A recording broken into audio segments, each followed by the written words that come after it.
The last thing I want to talk about this week is the big fight next weekend between Terence Crawford and Kell Brook. Um, Love this fight. I think that Terence Crawford has been kind of starved for an opponent like this, like a genuine B-side, someone who really brings their own thing, their own resume to the table, their own skill set. You know, Crawford is arguably the best technician in the whole game, but you go down his resume. I've said this before, but you go down his resume. You look at who's in the other people in the top 10 pound for pound, and you look at Crawford. I have number 4 on my list. It's hard to say that his resume matches up with a lot of those guys. I know the belts and the 3 weight classes, and that's great. But you look at who's actually on this list of people he's fought. Kell Brook is arguably his best opponent. Definitely his best opponent since his fight with Victor Postol, and definitely the best welterweight he's fought by far. So I see this as a pretty interesting matchup, especially since Brook has moved up to middleweight, junior middleweight. He's fought at the bigger weight classes, and so, he knows what that power is like.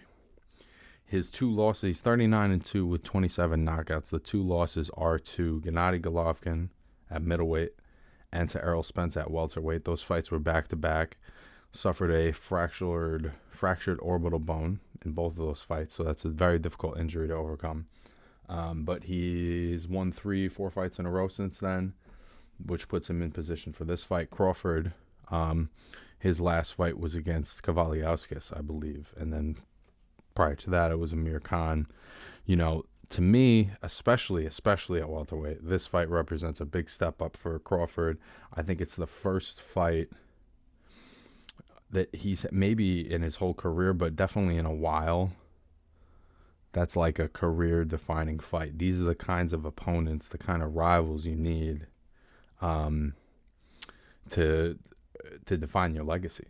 You need great dance partners. I think that Brook is one of the more slept-on guys in the division. Those 2 fights that he lost, those are 2 of the very best fighters in the world, and he was being competitive in both of those fights. So I think that Brook, with his size, his versatility, his hand speed, how well he moves, he's got a lot of things he can go to well. Obviously Crawford does everything well. He's, to me, probably has the best footwork in the whole game. People say Lomachenko, but I think as far as, getting around the ring generalship, being able to do it in multiple kinds of ways, I think he's the best at that. And he's also another one of those guys, a lot of the elite level fighters, they take a few rounds to get a look. And he does that too. He takes 3-4 rounds to kind of get an idea of what you do, what you fall for, what feints make you flinch. And he's another one like Usyk, like Lomachenko, where it's sort of a slow build. And I think for the first 7-8 rounds, this is going to be a very, very close fight. And I think Brook is a different challenge. It's a different kind of challenge. It's a different level. There's levels to this shit. And I think that for 7 to 8 rounds, Brook is really, really going to push Crawford. And then, like Crawford always does, I think he's just going to have that one more gear that he can go up to that usually other people can't go up to. And I think the last 4 rounds of the fight, he's going to separate himself. It's a weird kind of analogy, but I look at this fight almost like Calzaghe and Mikkel Kessler. It's a similar kind of matchup in a sense, and I think it'll be like the first 8-9 rounds are close. Crawford pulls away at the end. I think he's always got that one more thing he can go to. That's sort of what makes him a special fighter to me, is the fight will be going one way, and then it's going a different way now. Like he figures something out. He sees something changes in him, and he's got just a different level he can push himself to, a different gear he can put it into, where you no longer can keep up with him physically, mentally, you're not keeping up with him anymore. He is pulled away from you, and you're not catching up to him.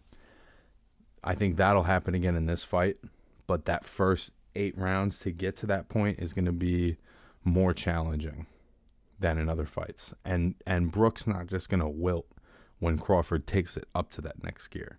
He's still going to be a live dog. He's still going to be engaged. So that's how I see it. I see Crawford winning in decision. I see it being a challenging fight for him. But I see it being one where he solidifies, why we've been putting him in the pound for pound list for many years, and why he's, considered one of the best guys in the world, even though relative to his peers, his resume is a little softer. So I'm really looking forward to that fight. That's going to be on ESPN.